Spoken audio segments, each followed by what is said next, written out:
All right, guys, so here we go with the first of our reviews. So we're going to review every unit that we've covered in Global 1 so far.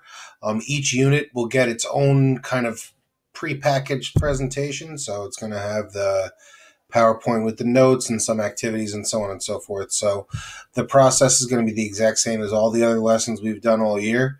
You'll have an aim, you'll have a do now, you'll have a PowerPoint with some notes, and then you'll have some kind of activity.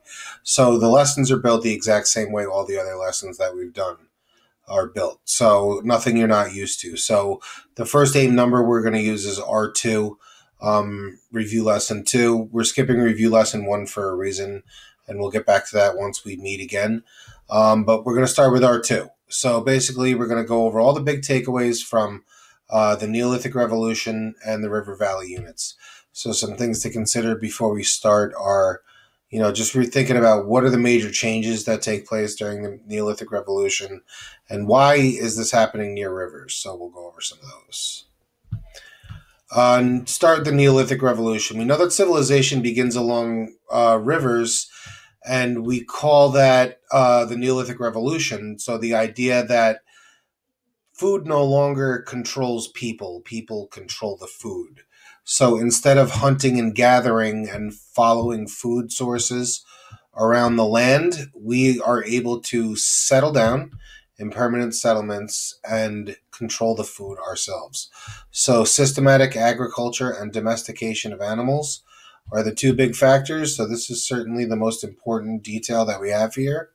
That's a bunch of fancy talk for farming here, and we invented the fence here.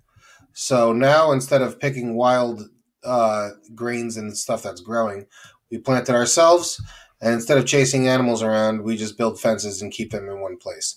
Now we can make them breed, we have them readily available for food supplies, etc. So this leads to a food surplus. Now we have more than we need, and that enables us to settle down permanently where we don't have to move around anymore and be nomads. Remember that word. And it also gives us the opportunity to specialize labor, which means different people doing different jobs.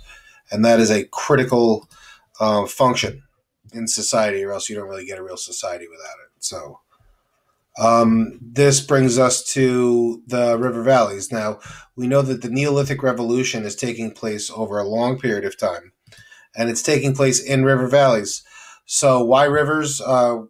The answer is quite simply because rivers flood periodically, and that flooding is essential to agriculture. So the flooding rivers deposit fertile soil. That fertile soil is good to grow crops out of, and we need that. So people set up near areas where this process is reliable and repeats, and that's why. Okay, so rivers are, the birthplace of civilization. Also important for transportation and communication. A lot of river valley civilizations place religious importance on rivers because they are kind of the source of life and they know it. And rivers also facilitate early economies. So these are all the different reasons why rivers are happening. So it's important to understand that the Neolithic Revolution and river valley civilizations are not really two things that happen one after the other. They're kind of both happening at the same time. The easiest way to describe it is that the Neolithic Revolution takes place in river valleys. All right, so that should be pretty clear. Make sure you get these notes in your notebook. You guys can move on to the activities. If anybody has any questions, you can just email me and let me know, all right? All right, guys. Later.